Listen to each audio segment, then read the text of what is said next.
Kisah Intel Ruslan mematai PKI di Blitar dengan nyamar jadi orang gila. Seperti kita ketahui bersama, sejarah telah menunjukkan bahwa PKI selalu berusaha merongrong kedaulatan NKRI dan merubah pandangan Pancasila ke paham komunisme. Mulai dari peristiwa pemberontakan PKI pada tahun 1948 di Madiun dan berulang kembali keganasan mereka pada peristiwa G30S PKI tahun 1965 yang membawa konflik pertikaian antar anak bangsa dan menyebabkan gugurnya 7 perwira ABRI serta ribuan korban jiwa dari rakyat tak berdosa. Serangkaian pemberontakan tersebut dapat digagalkan dan diberantas sampai ke akar-akarnya. Akan tetapi hal tersebut tidak mematahkan semangat PKI.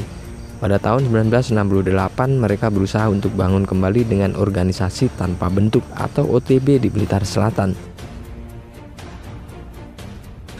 Dengan melihat potensi wilayah Bakung yang terdiri dari hutan belantara dengan jalan setapak yang sulit dilalui dan menyediakan banyak gua-gua persembunyian serta latar belakang pendidikan masyarakat pada waktu itu masih berpengetahuan rendah, menjadikan kesempatan emas bagi kembong-kembong PKI untuk membangun kembali organisasinya yang telah runtuh dan menanamkan paham komunismenya di wilayah Blitar Selatan.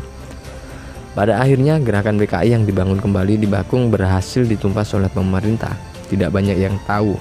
Keberhasilan ini salah satunya berkat kecerdikan seorang intelijen dari Batalion Lionif 511 di Blitar bernama Ruslan.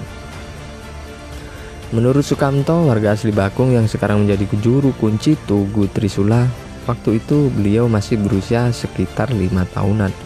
Dalam wawancara menuturkan, PKI datang pertama kali ke Bakung pada tahun 1957 dipimpin seorang pria bernama Suwandi.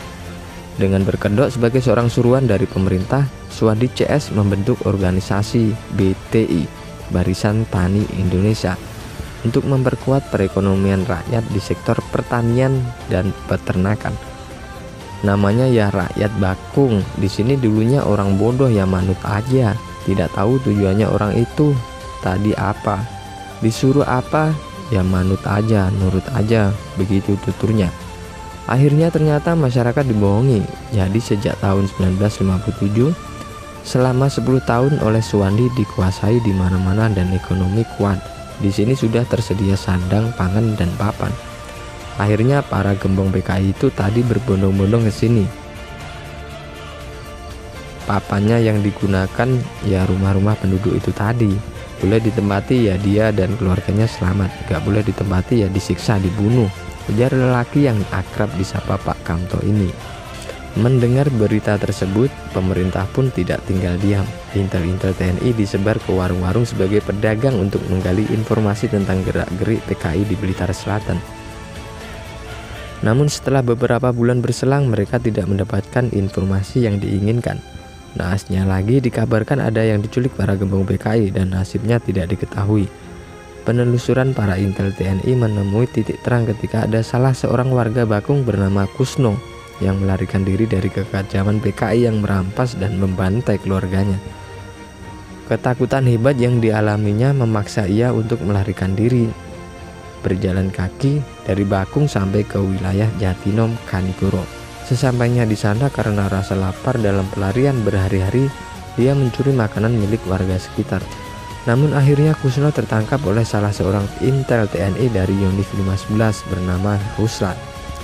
Setelah digali motif pencurian serta informasi tentangnya, Kusno bercerita tentang kekacauan dan kecamuk pemberontakan yang terjadi di daerahnya. Akhirnya bersama dengan Kusno, Ruslan ditugaskan menjadi pasukan telik sandi yang dikirim oleh pihak TNI untuk menelusuri kekacauan di Bakung yang diduga dimotori oleh gembong-gembong PKI.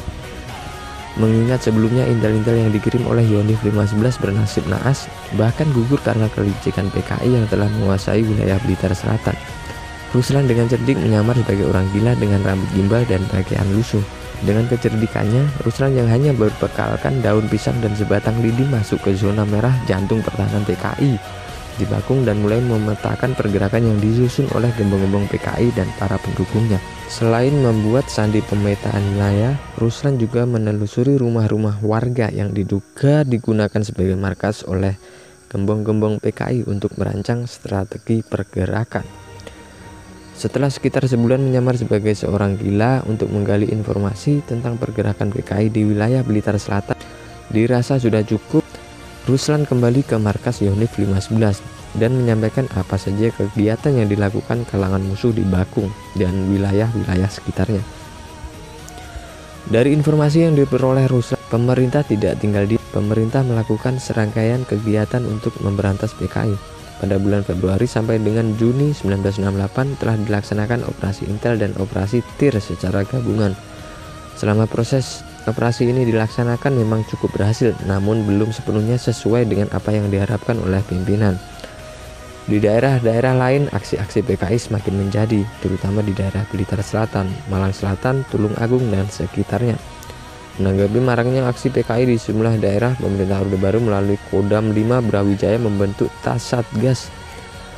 Kodam 5 Brawijaya membentuk Satgas Trisula pada 18 Mei 1968.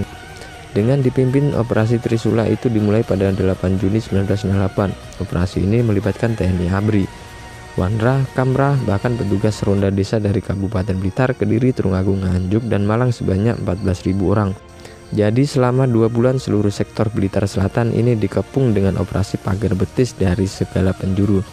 Jarak antara pasukan paling sekitar 5 meter, sepanjang 80 km bersama-sama bergerak menuju selatan sampai mencapai pesisir samudera laut di sana. Di depannya ada pasukan gerak cepat yang masuk ke rumah-rumah warga tadi dan menelusuri gua-gua. Kayak di Bultuk dan sekitarnya itu tadi Sambung Kamto. Operasi tersebut sangat luar biasa. Dikatakan luar biasa karena merupakan operasi terpanjang dalam catatan sejarah Indonesia. Hasilnya, organisasi PKI baik taktis maupun moral bisa dilumpuhkan dan diberantas ke akar-akarnya.